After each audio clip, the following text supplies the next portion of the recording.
Ils se sont assis. Et la sœur là. Le mariage est arrivé.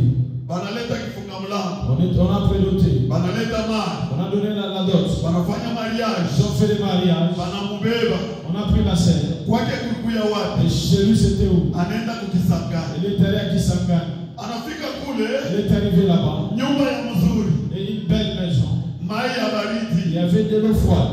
Elle dormait tellement sur on regardait les jours. Et la sœur ne met au monde. Elle ne met pas au monde. Elle ne met pas au monde toujours. Elle est assise plusieurs fois. Les jours sont passés. Comme on a préparé ce marathon. Un marathon de prière. Et sa voisine l'a invité. Nous avons la prière. Allons-y à la prière. Et à notre église. Elle ne se refuse pas la prière. Elle s'est réveillée. Elle est partie au marathon. On a prêché directement par là. Le pasteur était donc visité. Après la prédication, il s'est mis debout. Elle a cité les noms. Et le nom qu'il a cité. Celui qui est le propriétaire de salon qui se tient debout. Et lorsqu'il a cité les noms, 3 mamans se sont mis debout. Il commence à demander. Dieu, parmi ces 3 mamans, c'est quelle maman qui a donné son message? Il a cité la concernant. Tu dois me voir après la prière. Et son mari lui a aussi accompagné. Et après l'église, ils se sont assis. Le pasteur aussi de l'église, en train de dire le problème de la scène. Je vis, tu viens de loin. Et si on t'a amené, c'est tellement très loin. On t'a marié sans problème. On a donné toute la dot. Il y a un problème. On n'a pas trouvé de l'enfant. Et lorsqu'elle a écouté cela, la sœur a commencé à pleurer. Elle pensait que c'était une blessure, comme si on l'a ensorcelé. Plusieurs personnes avancent la sorcellerie. Mais dans notre vie, ce que nous faisons, les sorciers, ce sont nous-mêmes qui sommes les sorciers. Et le pasteur lui a dit, et maintenant là, et le don de ta fécondité, c'est lui qui est le responsable de ces choses. C'est toi-même. Et le mari a regardé. Est-ce qu'elle a avorté? Je l'ai mariée, elle était vierge. Et ce message, ça peut commencer par où? Et on commence à lui dire, je vis à Kolwezi. Un jour, il y avait un problème.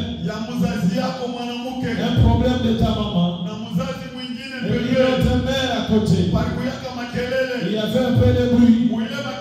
Et dans ce bruit-là, toi aussi tu t'es fait entrer. Et par après, tu as mis même des limites. Et par après, il y a des problèmes. Et là où tu as mis des limites. Et la maman a été cultivatrice. Elle partait au champ. Il a laissé ses 2 enfants. Et un bébé qui était en train de marcher. Et comme il y avait les disputes, ils ont jamais des limites. Les enfants n'ont pas d'intelligence pour surveiller ces petits frères. Et s'ils commencent à jouer, ils peuvent oublier même leurs petits frères. L'enfant est sorti. Il était en train de ramper. Il a rampé. L'enfant est allé tomber dans les fosses. Toi, tu avais vu des propres yeux. Et lorsqu'on cherchait l'enfant, tu n'avais même pas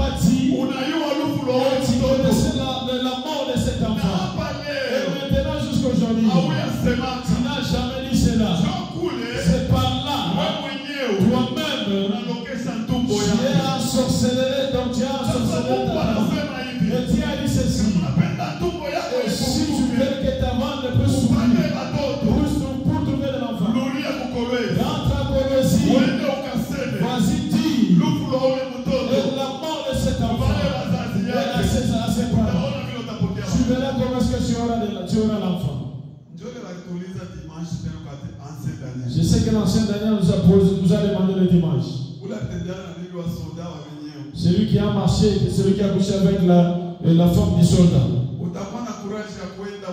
Est-ce que tu auras le courage d'y aller ou pas? Et si tu te réveilles, tu pars, tu vas confesser, mais tu seras arrêté. Tu iras ou bien tu n'iras pas. Regarde la vie de la haine, la vie de tu avais vu, oh j'avais vu, c'est déjà passé. Et aujourd'hui, ils sont toujours sévères. Ils viennent à l'église et ils aiment les choses de Dieu. Ils aiment la prière. Ils aiment chanter. Ils aiment faire toutes choses. Mais ils peuvent venir consommer. Et à la visite peut aller. Mais au-dedans de lui, il aime déjà garder. Et les choses que tu as, je te dis, et c'est toi de la grâce. Tu ne peux pas s'approcher à cela. Tu ne peux pas s'asseoir. Et les portes du ciel est loin de toi. Pourquoi? Parce que c'est que tu gardes. Et toi aussi, cette place, tu as possède ces choses-là. Et lorsqu'on a dit le lundi, autre, qu'est-ce que tu as? Qu'est-ce que tu as?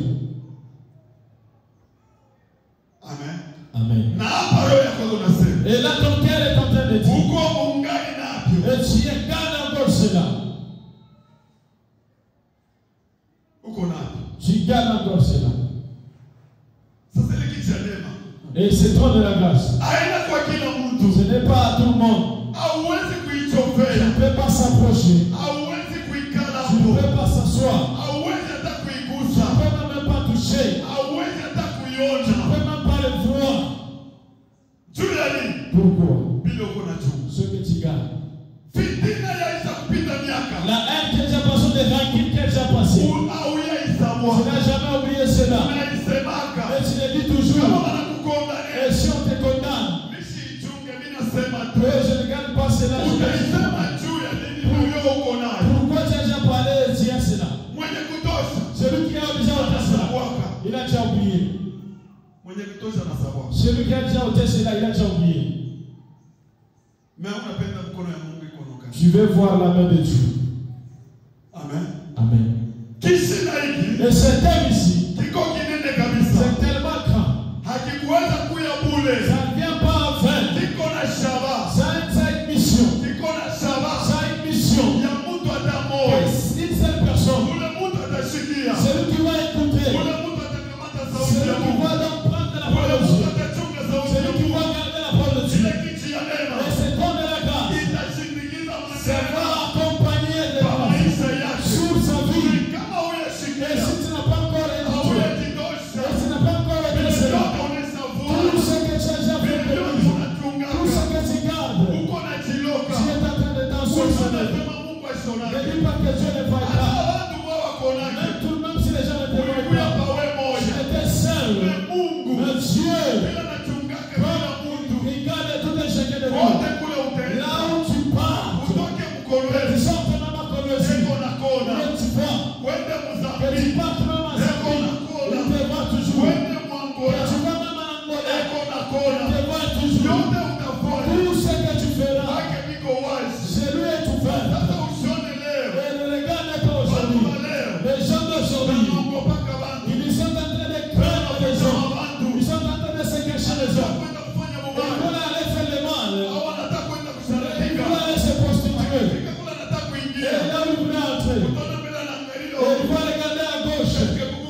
Est-ce qu'il y a quelqu'un qui me connaisse? Et les personnes qui me connaissent, ils regardent aussi à droite. Ils regardent derrière. Ils ne vont pas la personne. Et ils manquent de regarder en haut. Mais celui qui est ici, lui me voit.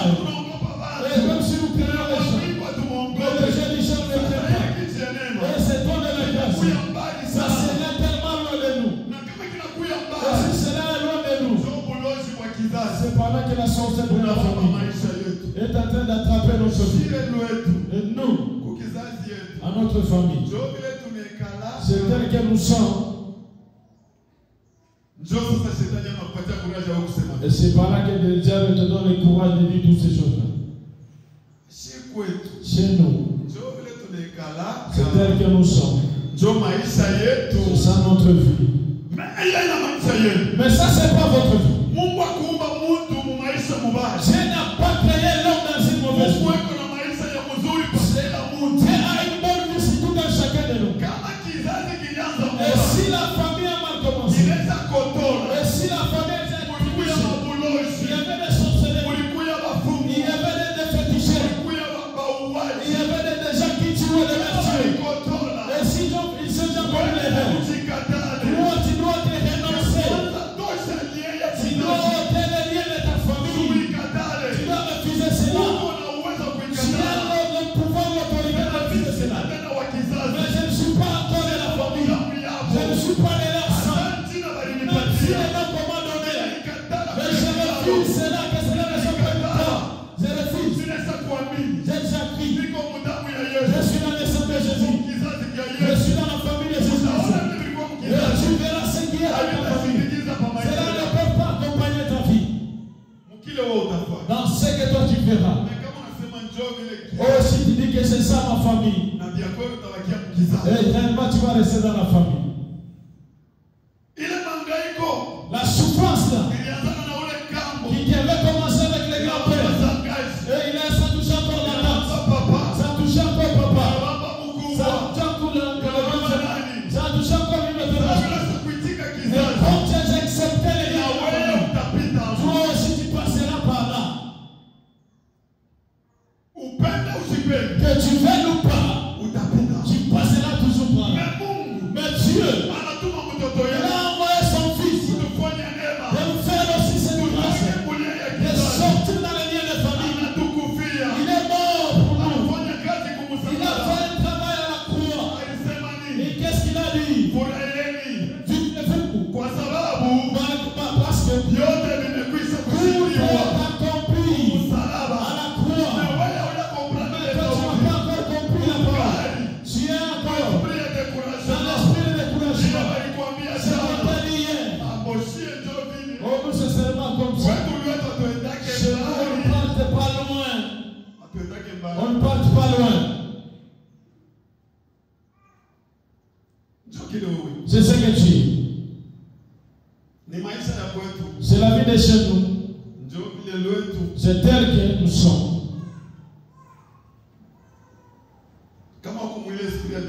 Si tu es toujours dans l'esprit de découragement, c'est par là que nous allons hier.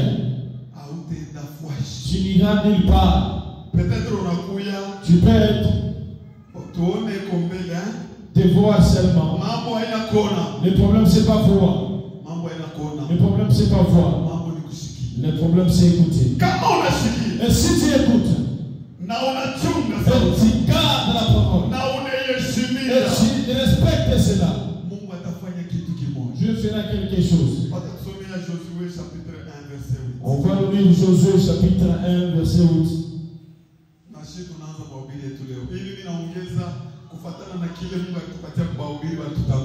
Ce que j'ai ajouté, c'est à travers ce que les hommes de Dieu qui nous ont précédés. Josué chapitre 1 le verset 8. Nous lisons le livre de Josué. Nous allons se tenir debout. Josué chapitre 1, le verset 8, nous lisons au nom de Jésus-Christ. Que ce livre de la loi ne s'éloigne point de ta bouche. Médite-le jour et nuit pour agir fidèlement selon tout ce qui est écrit. Car c'est alors que tu auras du succès dans tes entreprises. C'est alors que tu réussiras. Amen.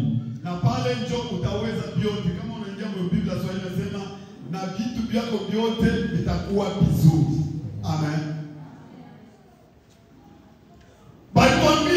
On nous a dit respecter la parole de Dieu. C'est pourquoi ça nous a poussé à lire ce livre de Josué. Et ce livre, on dit que c'est la loi. Lorsqu'il y a la loi, ça nous donne beaucoup de choses. À travers le livre de Genèse, jusqu'à arriver au livre d'Apocalypse. Il y a beaucoup de choses qu'on donne comme la loi. Il y a beaucoup de choses qu'on nous a donné comme chemin.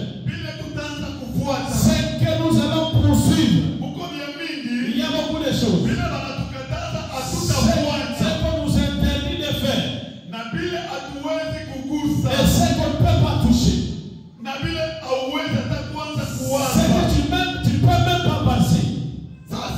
Maintenant, aujourd'hui l'église.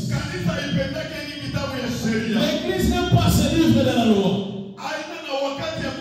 L'église n'a pas le temps pour lire ce livre. Lorsqu'on n'a pas le temps, on n'aura pas le temps de lire cela. Et une autre personne peut en avoir. Et si ce livre est à la maison, il a déjà construit pour lui une maison de cancrela. Les cancrela vont même mettre au monde dans ce livre. Et vont même entendre les remercier. Et les gens de cette maison, ils ont construit une belle maison. Et s'ils sortent dans la Bible, ils entrent dans la vitrine. Peut-être mettre dans les garde-robes. Ils peuvent suivre là. Ils retournent encore dans la Bible. Et la Bible, c'était le cancrela.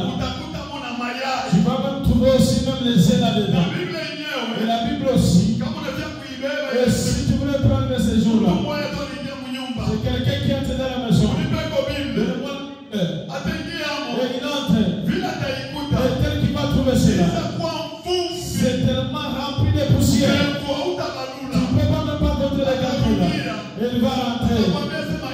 Et il te dira que je n'ai pas vu la Bible où je l'ai mis. Pourquoi? Parce qu'il ne sait pas la valeur de la Bible. Il ne sait pas la valeur de la Bible. Et dans les jours passés, nous avons parlé sur un homme. On a donné un maman pasteur. Et le bébé là, et si on ne met pas la Bible sur la tête, et donc il va pleurer toute la nuit. On ne sait pas ce qui a touché les parents. Ils ont pris la Bible. Ils ont mis ça au lit. Le bébé dort la nuit. Le maître seulement, ça donne une solution dans la maison. Maintenant, lire cela. Et maintenant, servir cela. Ça va apporter combien de choses dans notre vie. Mais toi, tu n'as pas cela. La Bible que nous avons dans le téléphone, ça va inspirer.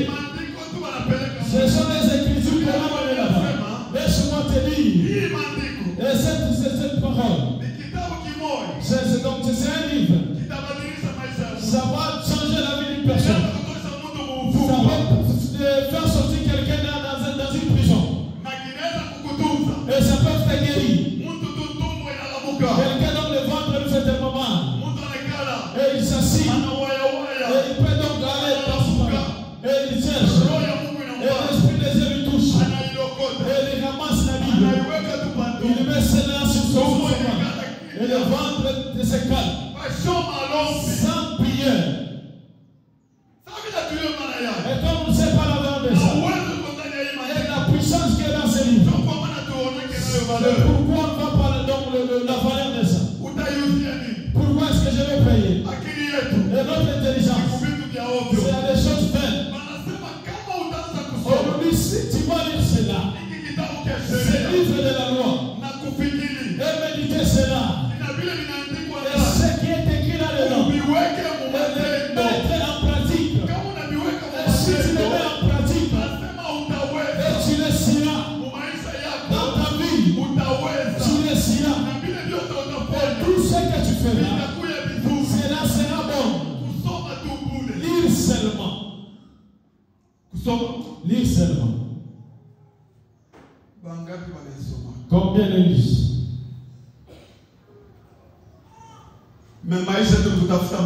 La vie, c'est seulement chercher la prière. Ici, il y a la prière. Nous sommes déjà partis. Ici, il y a la prière. J'ai déjà parti. Ici, il y a un serviteur. Oh, il prophétise pour vous. J'ai déjà parti. Oh, ici, on a prophétisé. J'ai déjà parti.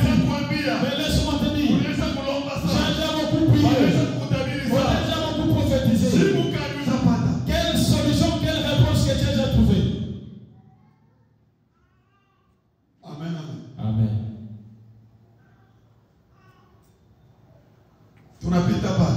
Nous avons passé par. On va lire le livre d'Amos. Amos chapitre 8, le verset 11. Nous lisons au nom de Jésus-Christ. Voici, le jour vient, dit le Seigneur, l'Éternel, où j'enverrai la famine dans le pays. Non pas la discipline. La discipline du pain et la soif de l'eau. Mais la famine et la soif d'entendre les paroles de l'Éternel.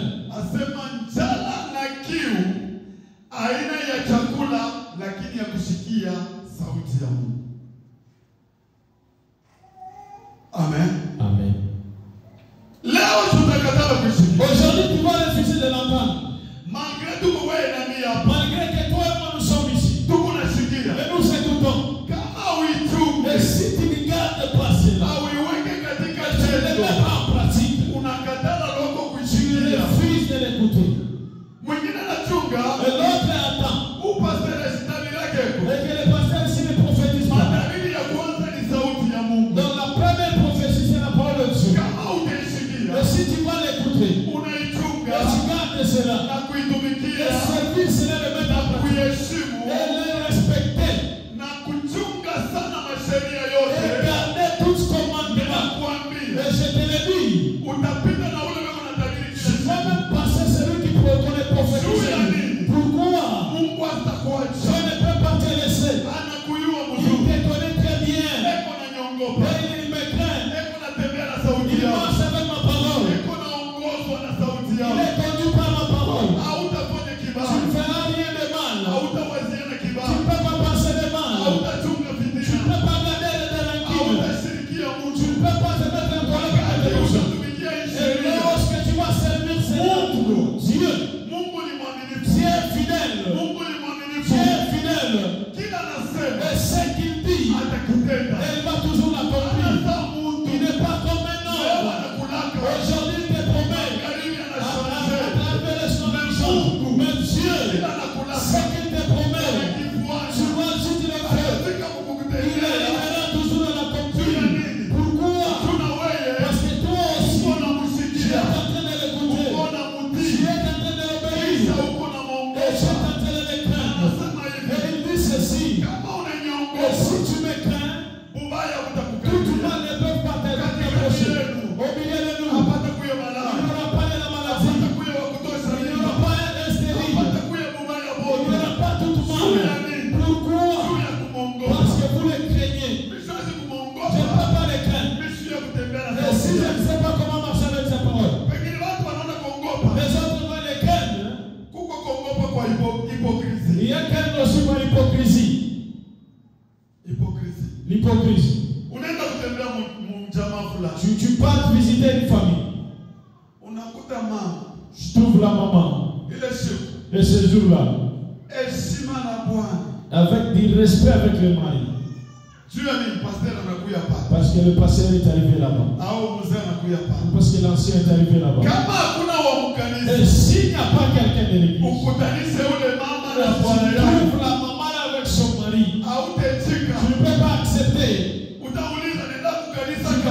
Elle part dans quelle église? On commence à s'étonner. Et si elle commence à sortir pour partir, elle a du courage. Il met donc aussi le foulard à la tête.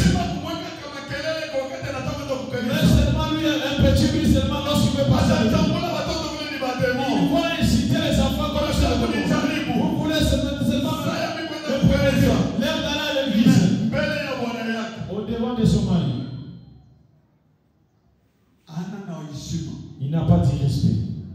Ana mutiifu. Elle n'est pas obéissante. Mbele ya watoto yake. Devant ses enfants. Sina watoto wenye wanasuetanga sema. Même les enfants souhaitent. Kama mama anako. Si maman n'est pas là. Kama papa anako. Si papa n'est pas là. Tunasikiaka bien. Nous sommes tellement dans la joie. Kama narudia. Et s'il rentre. Munyumba atmosphère inashanza. Dans la maison, l'atmosphère va changer. Watoto wanasema nini? Les enfants, qu'est-ce qu'ils disent? Juu yako. Parce kama uko. Et si qu'est-ce que les enfants disent? Et c'est dit que j'aimerais voyager. On va te demander. Tu vas voyager quel jour? C'est comme si je suis en train de te pousser. Voici seulement que tu nous laisses la paix. Et tu seras mon chrétien. Et quelle grâce que tu cherches. Et les enfants. Et pour t'accepter. Notre papa. Il a déjà crié au Seigneur. Notre mère. A déjà crié au Seigneur. Ma grande sœur. Elle a déjà crié au Seigneur. Notre grand frère. Il a déjà crié au Seigneur. Notre petit frère. Notre petite sœur. Elle a déjà crié au Seigneur. Non pas seulement quand on te voit à l'église. Mais c'est ce qu'on a dit le dimanche. Mais viens pas seulement un fidèle de dimanche. Seulement à l'église. Et si tu viens ici. C'est comme s'il y a une ventilateur. La ventilateur. Après avoir retourné. Il y a encore cette chose-là. Et ces choses-là. On ne sait pas si tu marches avec le soleil. On sait tu changes l'atmosphère. Cherche un moyen pour laquelle. Pour se en train de se détacher. En train de se détacher. Et si tu vas trouver, je ferai une grâce. Les gens vont dire. Oh, la famille va dire. Celui-ci va rester comme ça. Après avoir écouté. Et lorsque tu vas entrer en pratique. Même la sorcellerie. Même si c'est association, Dieu, il a la puissance de les disperser, et de te sauver, et de t'ouvrir, et de te dire la paix, et cela va entrer dans ta vie. Et si tu n'as pas encore écouté, tu vas compter les années. Comme tu partais à l'église, les services que tu faisais à l'église, toutes ces choses-là, c'est en vain. Amen. Amen. On va lire notre livre. 1 Samuel 12, 14, 16. 1 Samuel 12, 14, 16. Nous lisons au nom de Jésus-Christ. Si vous craignez l'Éternel, si vous le servez, si vous obéissez à sa voix, et si vous n'êtes point rebelle à la parole de l'Éternel, vous vous attacherez à l'Éternel votre Dieu. Vous et les rois qui règnent sur vous. 15. Mais si vous n'obéissez pas à la voix de l'Éternel, et si vous êtes rebelle à la parole de l'Éternel, la main de l'Éternel sera contre vous, comme elle a été contre vos pères. Attendez encore ici et voyez les prodiges que l'Éternel va opérer sous vos yeux. Amen.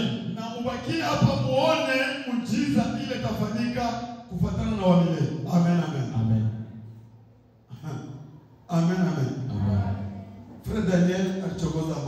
Le frère Daniel a provoqué beaucoup de problèmes. Pour seulement respecter la parole de Dieu. Qu'est-ce qu'on vient de dire ici? Si nous allons les craindre, et si nous allons écouter sa parole, ça sera tellement une bonne chose. Et ce livre dit quoi?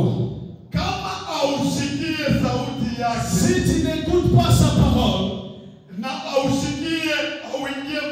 Et s'il n'entre pas dans son chemin, sa main sera contre toi.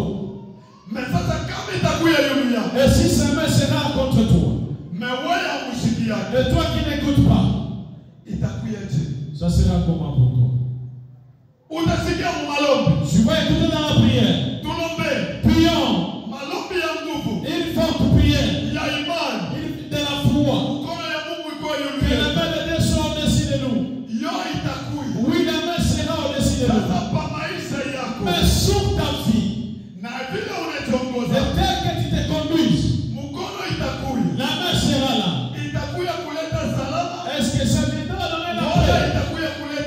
Ou ça viendra donner une machette? Qu'est-ce que ça va apporter? Et ce sont les chants. Il entend une cantique. La main de Dieu, la main de Dieu. C'est bien de la prière. Et si ça vient, dans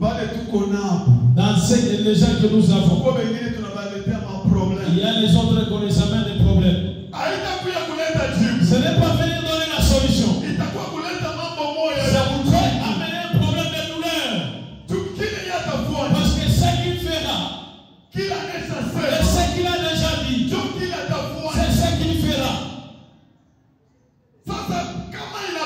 Et si ça vient, dans cette vie-là, de l'hypocrisie, dans cette vie-là pécheresse, dans cette vie-là de séparer les gens, dans cette vie-là de séparation, dans cette vie-là de mensonge, dans cette vie-là impudique, dans cette vie-là de vertueux, toutes ces choses-là, le mal qui ressemble à ces choses, lorsque l'Église en train de demander la main de Dieu, que je te dise, ça sera tellement de pleurs. Oh, ma sorcellerie. Avant que les sorciers de ce monde puissent t'ensorceler, il faut que Dieu permette cela. Et si tu es un enfant de Dieu, tu marches correctement avec lui. Tu es en train de le craindre. Même un sorcier, celui que vous craignez dans votre famille, qui vient dans votre maison, dans une même chambre avec lui, même si on te met dans une même lit avec lui, tu ne peux pas craindre de dormir par terre. Tu ne peux pas craindre de sortir dans la maison. Parce que celui que vous craignez, il ne peut pas laisser ses enfants trouver la honte. Et là, c'est sorcier.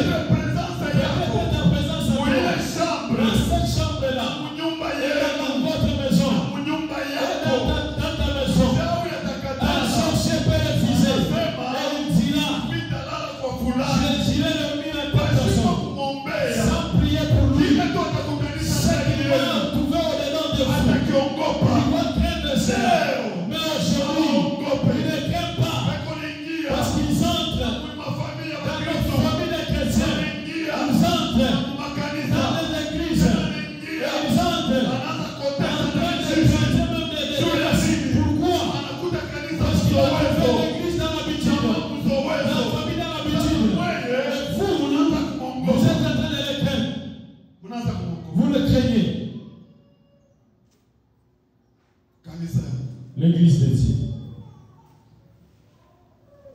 Amen. Amen. On ne sait pas comment craindre Dieu. On s'est passé le temps en vain. Comme maintenant là. Le sœur et le frère. Ils sont en train de vivre à la mode. Et vous